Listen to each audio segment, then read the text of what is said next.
Lieutenant James Hartley had burned 11 men to death before he learned their names. This was July 1944, 3 weeks after D-Day, and Hartley was the commander of a Churchill Crocodile Flamethrower tank in the 79th Armored Division. He was 23 years old, a factory clerk from Birmingham before the war, and he had never imagined he would become what the Germans called him, Flammenwerfer Schwein, flamethrower pig. The first time Hartley used the weapon, he vomited inside his tank. The second time, he just closed his eyes and counted to 10 while his gunner did the work. By the 11th time, he stopped counting altogether. But on July 22nd, everything changed. That was the day Hartley learned that the men he'd killed weren't just targets. They were brothers, sons, and one of them had written his mother's address on the inside of his helmet. The problem was the Bocage. For 3 weeks, the Allied advance had stalled in the Hedgerow country of Normandy. These weren't garden hedges. They were 1,000-year-old walls of earth and roots, 6 feet high, 10 feet thick, tangled with brambles and ancient oak trees. The Germans had turned every field into a killing box. Machine gun nests hidden in the roots. Concrete pillboxes buried under centuries of vegetation. You couldn't see them until you were 10 yards away, and by then, you were already dead. Hartley's unit, C Squadron of the 79th, had been brought in to solve the problem. Their Churchill tanks didn't carry standard cannons. They carried dragons. The Crocodile looked like a normal tank from the front. Heavy Churchill chassis, thick armor, but it towed a 6-ton armored trailer behind it, connected by a reinforced hose that ran under the belly of the tank. Inside that trailer was 400 gallons of fuel gel, gasoline mixed with tar and rubber. The British called it flame fuel. The Americans would later call it napalm, gom yam. When Hartley pressed the foot pedal in his turret, compressed nitrogen forced that gel through the hose at incredible pressure. It shot out a nozzle mounted where the whole machine gun used to be. The range was 120 yards, longer than a football field. The temperature was 1,000 degrees Celsius, and it stuck to everything it touched. The target was a German strongpoint designated Bunker 17. It was built into the base of a hedgerow on the edge of a wheat field, invisible from the road. 3 British infantry companies had tried to take it over 2 days. 47 men were dead. The bunker was still firing. Hartley's Crocodile rolled up at dawn, tracks crunching through the stubble of burned wheat. His driver, a kid from Manchester named Cooper, stopped the tank 80 yards from the target. Hartley could see the bunker now, just a dark slit in the earth, barely visible under the roots of an old oak tree. Smoke drifted from the firing port. Someone was still alive in there. Range. Hartley's voice crackled over the intercom. 80 yards, sir, Cooper replied. Light it. The gunner, Sergeant Davies, flipped the ignition switch. The pilot light at the end of the nozzle sparked to life.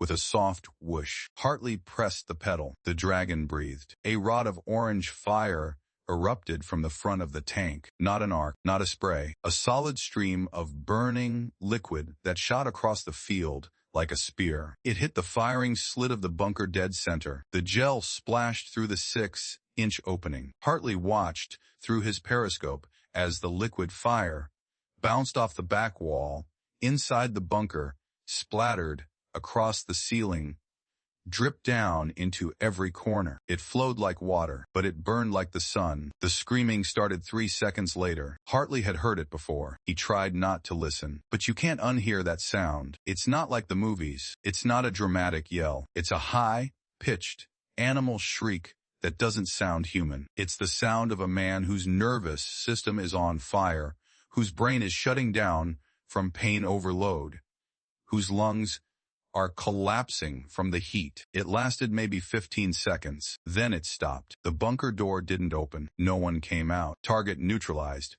Davies said quietly. Hartley nodded. He didn't speak. His throat was too tight. They moved forward. Standard procedure was to inspect the target, confirm the kill, and report back. Hartley climbed out of the turret and approached the bunker, Entrance. The door had been blown open from the inside. The metal was warped from the heat. Black smoke poured from the opening. Hartley pulled his neckerchief over his nose and stepped inside. The smell hit him first. Burning rubber, cooked meat, cordite, ash. It was a smell that would stay in his nostrils for the rest of his life. There were 4 bodies, German Wehrmacht soldiers. They were charred beyond recognition, curled into fatal positions. The fuel gel had stuck to their uniforms and wouldn't stop burning until every molecule of oxygen in the sealed bunker was consumed. But one of them, the youngest one, barely older than Cooper, had torn his helmet off before he died. It was lying in the corner,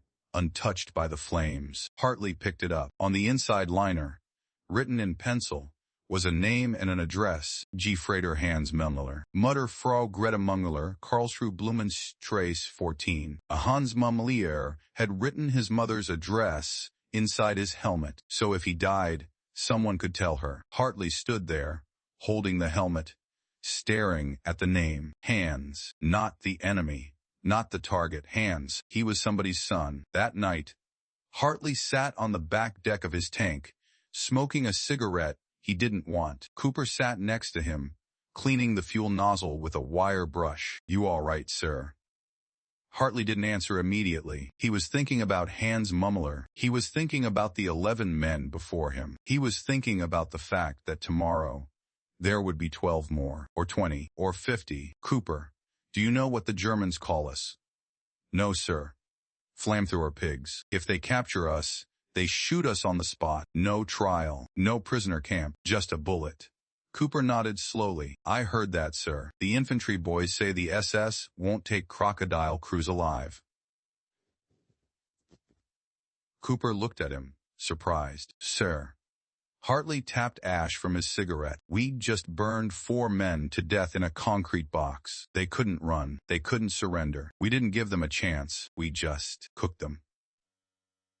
They were shooting at our boys for 2 days, sir. They killed 47. I know." Hartley cut him off. "I know the math. 4 Germans for 40, 7 British. It's a good trade. Strategically, tactically, mathematically." He paused. "But one of them was 19 years old, Cooper. His name was Hans. He had a mother in Karlsruhe." Cooper was quiet for a long moment. Then he said, "Sir, if we don't do this, someone else has to walk up to that bunker with a grenade, and they'll probably die doing it. We're saving our boys." "I know," Hartley said again. "That's what keeps me going. But it doesn't make me feel clean." 2 days later, they were given a new target, a fortified farmhouse on the edge of the village of Tilly, sur Sulz. German paratroopers, Fallschirmjäger, had turned it into a strongpoint. They'd repelled 3 assaults. The Americans wanted it taken. Hartley's squadron rolled up at noon. 3 crocodiles. Hartley's tank in the lead. The farmhouse was stone, 2 stories, windows bricked up with sandbags. A Panzerfaust team was hiding somewhere inside. They'd already knocked out 1 Sherman. Hartley stopped his tank 100 yards out. He studied the building through his periscope. "Sir," Davies said, "orders are to burn it."